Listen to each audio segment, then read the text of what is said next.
Selamat petang guys. Hari ini kita nak bercakap tentang kupon elektronik yang mana banyak pakai dia orang pakai apps Paygo. So walaupun saya ni orang yang boleh sikit IT, pakai kereta di Kuching semarahan, tetapi adalah saya nak buat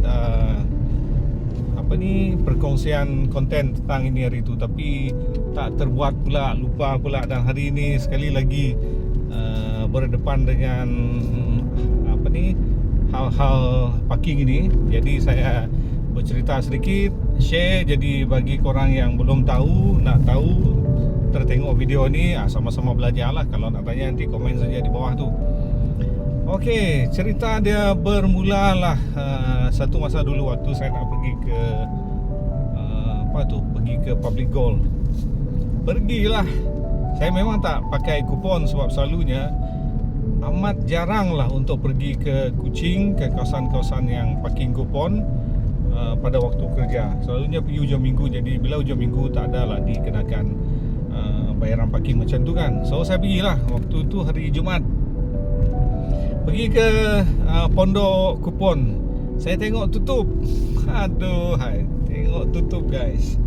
Lepas tu saya tanyalah orang yang dekat-dekat tu, yang ni mana orang ni pergi? Ada tak? Oh, benda ni dah tak pakai lagi. Orang tak pakai lagi kupon kertas. Full lama. Saya ini dah lama tinggal di Kuching, jadi orang negeri macam ni. Bab kupon pula saya ketinggalan. Aduh, tapi itulah sebabnya.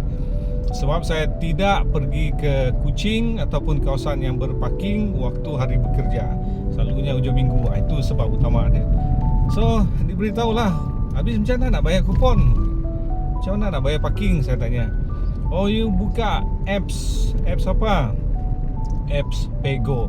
So maknanya tuan-tuan dan puan, kena sekarang ini dalam handphone wajib ada Paygo. Walaupun kita disaran juga untuk pakai Sarawak Pay. Itu belum lagi cerita tentang sistem parking di Sibu, yang Majlis Perbandaran Sibu kah? Itulah dia ada apps dia sendiri. Okey lah kalau handphone kita jenis yang bagus, kita pandai, ada data, boleh pakai apps macam ni. Persoalan dia, orang yang tidak pandai pakai apps, yang tidak pakai handphone canggih, dia pakai handphone call saja, itu mungkin berdepan sedikit masalah. Memanglah perubahan generasi sekarang ini menyebabkan benda-benda ni banyak dipakai, betul. Cuma itulah, memang ada segelintir waktu di mana kita akan berdepan dengan kepayahan dalam pengurusan yang kita buatlah di mana-mana saja. So, sambung cerita tadi tu. Lalu dibukalah Paygo, begini, you tekan saja ini. Okey. Jadi bila saya sudah faham, saya beritahulah saya akan buat benda tu. Tapi badan saya sudah ke tempat lain, saya tidak lagi di kereta tu.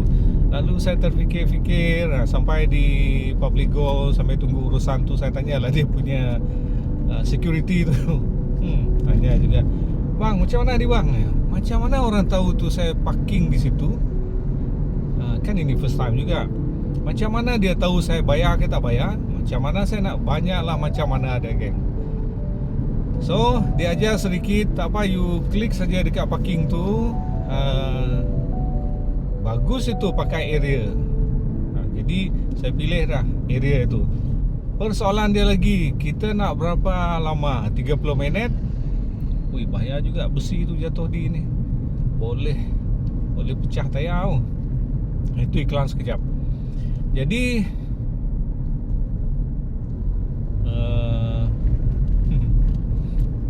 macam-macam orang yang ada di jalan. Jadi kita nak pilih 30 minit ke kita nak pilih 1 jam?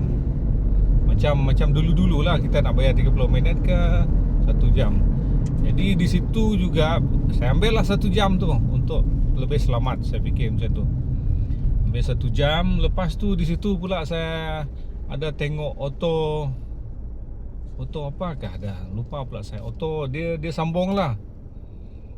Satu yang saya macam rasa mungkin okey di situ sebab dia akan detect dari lokasi kita. Kan kadang-kadang kita nak scan kehadiran kita tu menggunakan lokasi yang berada di tempat itu tau. Kalau kita keluar dari tempat itu, kalau Google refresh kita punya location, kita tidak di situ, jadi tidak akan terconnect. Itu macam satu sistem dalam internet lah. Jadi saya fikir okey lah kan.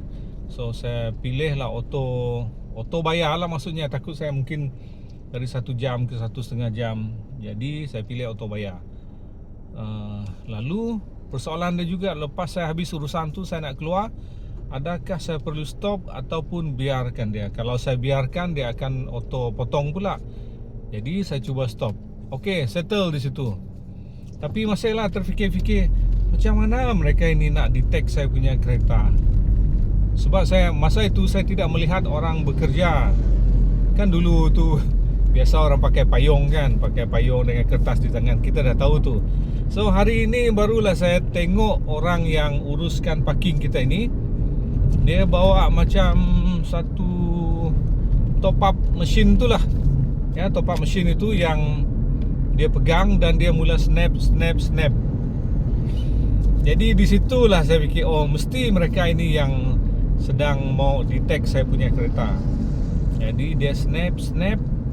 So saya fikir pula, tadi saya belum, ini case kerana lupa dan tidak tahu di situ ada bayar kupon ke tidak. Sebab setengah lokasi ada yang tak bayar kupon, macam seolah-olah kawasan itu adalah private lah. Jadi saya tak bayar kupon, datanglah dia snap. Saya fikir mesti kereta saya sudah di snap. Macam mana saya?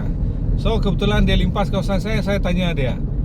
So sedikit yang saya belajar hari ini, bahawa kalau kita tidak rekod kita punya parking, dia akan compound sekitar 75 sen. Dia beritahu. Okey, itu tak apalah sebab masih bersen-sen. Sebab kadang-kadang kita lupa juga nak uruskan benda ni. Itu lupa nak rekod parking. Kalau kita keluar pula tanpa buat urusan macam tu, macam mana pula? Ataupun orang yang tidak pandai pakai apps main parking macam tu, macam mana pula? Jadi masih banyak macam mana ini. Tapi saya usahakan juga untuk belajar. Ini baru di Kuching ni, entah macam mana pula Dewan Utara dengan Selatan. Lepas tu Sibu, dan saya baru beritahu tadi Pego di Kuching. Sibu lain. Kalau di Miri, kalau di Sabah, dari dulu saya terfikirkan elok sangat kalau kerajaan Malaysia ni ada satu sistem. Saya fikirlah, maknanya satu sistem yang diguna pakai oleh kerajaan Malaysia, bukan majlis daerah tempatan ataupun negeri, di mana kemana sekali pun kita pergi. Contohnya saya pergi ke Semenanjung, nak guna motosikal ke kereta ke kawan-kawan lah. Jadi benda ini saya akan pakai dengan bayaran satu benda tu saja.